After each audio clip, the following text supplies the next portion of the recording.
Good morning. അപ്പൊ നമ്മള് കഴിഞ്ഞ ദിവസത്തെ ക്ലാസ്സുകളിലൊക്കെ പ്രൈവറ്റ് കമ്പനി എന്താണെന്ന് മനസ്സിലാക്കി, പബ്ലിക് കമ്പനി എന്താണെന്ന് മനസ്സിലാക്കി. ഈ ഏരിയ ഭയങ്കര ഇമ്പോർട്ടന്റ് ആണ് കേട്ടോ. Today differences between A private company and A public company. രണ്ട് തമ്മിലുള്ള ഡിഫറൻസസ് മെയിൻ ആയിട്ട് പോയിന്റ്സ് വെച്ചിട്ടാണ് അവർ ഇട്ടിരിക്കുന്നത്. ഫസ്റ്റ് ആയിട്ട് നമ്പർ ഓഫ് മെമ്പേഴ്സ് പറയാൻ പറ്റുമോ? നമ്പർ ഓഫ് മെമ്പേഴ്സ് പ്രൈവറ്റ് കമ്പനിയിലെ മിനിമം നമ്പർ ഓഫ് മെമ്പേഴ്സ് എത്ര പേര് വേണം? 2. പബ്ലിക് കമ്പനിയിലോ 7. മാക്സിമം നമ്പറോ?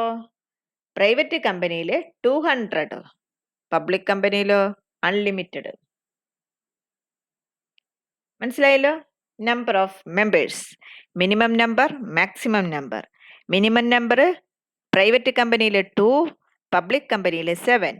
മാക്സിമം പ്രൈവറ്റ് കമ്പനിയിൽ 200, പബ്ലിക് കമ്പനിയിൽ നോ ലിമിറ്റ്.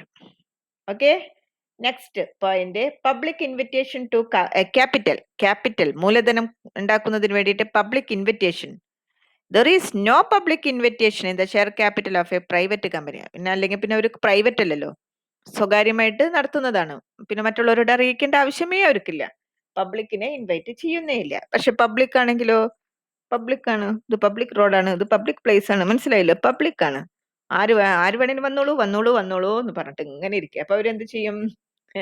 ക്യാപിറ്റൽ റേസ് ചെയ്യാനായിട്ട് പബ്ലിക്കിനെ ഇൻവൈറ്റ് ചെയ്തുകൊണ്ടിരിക്കും. മൂന്നാമത്തെ differences, transferability of shares. Public കമ്പനിയിൽ എന്തുണ്ടായിരിക്കും? പബ്ലിക് ആണ്, ആർക്ക് വേണമെങ്കിലും അങ്ങോട്ടും ഇങ്ങോട്ടൊക്കെ ഷെയർസ് മാറ്റാൻ പറ്റും. പ്രൈവറ്റ് കമ്പനിയിൽ അവർ പ്രൈവറ്റ് ആണ്, പുറത്തേക്കൊന്നും പോകാൻ പറ്റില്ല. ഷെയർസ് ഒന്നും പുറത്തേക്ക് പോകാൻ പറ്റില്ല. അപ്പൊ അതിന്റെ ഉള്ളിൽ തന്നെയേ പറ്റുള്ളൂ. അപ്പൊ റെസ്ട്രിക്ഷൻ ഉണ്ടായിരിക്കും. നമ്പർ ഓഫ് ഡയറക്ടേഴ്സ് പ്രൈവറ്റ് കമ്പനിയിൽ 2 പേരുണ്ടെങ്കിൽ ബിസിനസ് ചെയ്യാം. അപ്പൊ പിന്നെ നമ്പർ ഓഫ് ഡയറക്ടേഴ്സ് എത്ര പേര് മതിയായിരിക്കും? 2. പബ്ലിക് കമ്പനിയിലോ 3 ഡയറക്ടേഴ്സ് ഉണ്ടായിരിക്കാം. 1 director in the case of a person of 1 person in a company. ഒരാളതിലത്തെ തന്നെ ആളായിരിക്കണം. പ്രോസ്പെക്ടസ് കേട്ടിട്ടുണ്ടോ? പ്രോസ്പെക്ടസ് ഒരു സ്ഥലത്തേക്ക് പോയി നമ്മൾ എന്തെങ്കിലുമൊക്കെ അപ്ലൈ, അവിടുത്തെ കാര്യങ്ങളൊക്കെ അടങ്ങിയിട്ടുള്ള ഒരു ബുക്ക് ഉണ്ടായിരിക്കും. അതിനെ പറയുന്നതാണ് പ്രോസ്പെക്ടസ്. പബ്ലിക് കമ്പനിയിൽ പ്രോസ്പെക്ടസ് ഇഷ്യൂ ചെയ്തിട്ടുണ്ടായിരിക്കണം. പ്രൈവറ്റ് കമ്പനിയിലോ അങ്ങനെ ഇഷ്യൂ ചെയ്യേണ്ട ആവശ്യമേ ഇല്ല. അവിടുത്തെ കാര്യങ്ങളൊക്കെ മറ്റുള്ളവരെ അറിയിക്കണം എന്നൊരു നിർബന്ധവും ഇല്ല. പക്ഷെ പബ്ലിക് കമ്പനിയിൽ അതല്ല. മിനിമം സബ്സ്ക്രിപ്ഷൻ പബ്ലിക് കമ്പനിയിലോ ഷെയർസ് ഇഷ്യൂ ചെയ്യുന്നതായിരിക്കും. It can carry out allotment only after receiving minimum subscription. അങ്ങനെ മിനിമം എമൗണ്ട് എങ്കിലും കിട്ടി. നിങ്ങൾ പഠിച്ചിട്ടില്ലേ കോർപ്പറേറ്റ് അക്കൗണ്ടിങ്ങിലെ സബ്സ്ക്രൈബ്ഡ് ക്യാപിറ്റൽ എന്നൊക്കെ?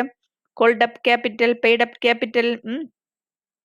അപ്പൊ അങ്ങനെ സബ്സ്ക്രിപ്ഷൻ കിട്ടിയാലേ ബിസിനസ് തുടങ്ങാനായിട്ട് സാധിക്കുള്ളൂ. പ്രൈവറ്റ് കമ്പനിയിൽ അങ്ങനെയുള്ളതൊന്നും അവിടെ വരുന്നില്ല. പ്രൊവിഷൻ ഫോർ എൻട്രിച്ച്മെന്റ് ഇൻ ആർട്ടിക്കിൾസ്, കമ്പനിയുടെ ഇമ്പോർട്ടന്റ് ആയിട്ടുള്ള ഡോക്യുമെന്റ്സിന് ആർട്ടിക്കിൾസ്, മെമ്മോറാണ്ടം, ഇതൊക്കെ. അപ്പൊ പ്രൈവറ്റ് കമ്പനിയിൽ അങ്ങനെ ആർട്ടിക്കിൾസ് ആർക്കൺസ് എൻട്രിച്ച്മെന്റിന് വേണ്ടിയിട്ട് പ്രൊവിഷൻ ഉണ്ടായിരിക്കും. അതെല്ലാവരും സമ്മതിച്ചാലേ അത് ചെയ്യാനായിട്ട് സാധിക്കുള്ളൂ. പബ്ലിക് കമ്പനിയിലോ കുറേ പേരുണ്ടായിരിക്കും. ഓരോരുത്തരോട് പോയി ചോദിക്കാനൊന്നും നടക്കുന്ന കേസല്ല. അപ്പൊ മെജോറിറ്റി ആൾക്കാർ കൈയടിച്ച് പാസ്സാക്കിങ്ങ കാര്യം നടന്നു. അതാണ് പബ്ലിക് കമ്പനിയിൽ. ക്വാറം ഓഫ് മീറ്റിംഗ് ഒക്കെ ഇടയ്ക്കിടയ്ക്ക് കണ്ടക്ട് ചെയ്യല്ലോ. അപ്പൊ ക്വാറം ഉണ്ടായിരിക്കണം. എന്താ ക്വാറം? മിനിമം ഇത്ര പേരെങ്കിലും ഉണ്ടായിരിക്കണം. അതിനെ പറയുന്നതാണ് ക്വാറം. അപ്പൊ 2 മെമ്പേഴ്സ് പ്രൈവറ്റ് കമ്പനിയിൽ മിനിമം 2 നമ്പേഴ്സ് ആണ് ബിസിനസ് ചെയ്യാനായിട്ട് തുടങ്ങുന്നത്. അപ്പൊ അവരുടെ ക്വാറത്തിൽ എത്ര പേരെങ്കിലും വേണം? 2 പേരുണ്ടായിരിക്കണം. പബ്ലിക് കമ്പനിയിലോ എന്താ പറയാ, 5 മെമ്പേഴ്സ് പേഴ്സണലി പ്രസന്റ്. 1000 മെമ്പേഴ്സ് ഉള്ളതാണെങ്കിൽ 5 മെമ്പേഴ്സ് പേഴ്സണലി പ്രസന്റ് ആയിരിക്കണം. ഓർ 15 മെമ്പേഴ്സ്, 1000-നേക്കാളും കൂടുതലാണ് കമ്പനിയുടെ മെമ്പർഷിപ്പ് എന്നുണ്ടെങ്കിൽ 15 പേരെങ്കിലും ഉണ്ടായിരിക്കണം. 30 മെമ്പേഴ്സ് 5000-നേക്കാൾ കൂടുതലാണെങ്കിൽ 30 മെമ്പേഴ്സ് എങ്കിലും മീറ്റിംഗിൽ വന്നിട്ടുണ്ടായിരിക്കണം. മനസ്സിലായില്ലേ? അതാണ് ക്വാറം. അതായത് നമ്പർ ഓഫ് പേഴ്സൺസ് കൂടുന്തോറും പ്രൊപ്പോർഷനേറ്റ് ആയിട്ട് ക്വാറത്തിന്റെ മെമ്പർഷിപ്പ് കൂടി വരണം. ഇനി മാനേജ്മെന്റ് നടത്തുന്നവർക്ക് റെമ്യൂണറേഷൻ കൊടുക്കുന്നത്. മാനേജറിയൽ റെമ്യൂണറേഷൻ പ്രൈവറ്റ് കമ്പനിയിൽ ഒരു റെസ്ട്രിക്ഷൻസും ഇല്ല.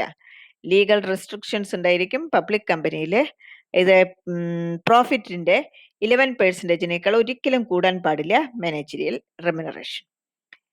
സ്പെഷ്യൽ പ്രിവിലേജസ് ചില സ്പെഷ്യൽ പ്രിവിലേജസ് എൻജോയ് ചെയ്യുന്നുണ്ട് പ്രൈവറ്റ് കമ്പനി അവരുടെ മെമ്പേഴ്സിന്റെയും ഡയറക്ടേഴ്സിന്റെയും കാര്യത്തിൽ.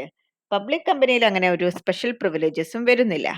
Use of limited word private കമ്പനിയിൽ എന്ത് ചെയ്തിട്ടുണ്ടായിരിക്കണം? പ്രൈവറ്റ് ലിമിറ്റഡ് എന്ന് ഉണ്ടായിരിക്കണം. പബ്ലിക് കമ്പനിയിലോ ലിമിറ്റഡ് എന്ന് മാത്രം ഉണ്ടായാൽ മതി. അപ്പൊ ഇതൊക്കെയാണ് differences between private company and public company. 11 point. Okay, പഠിക്കേട്ടാ.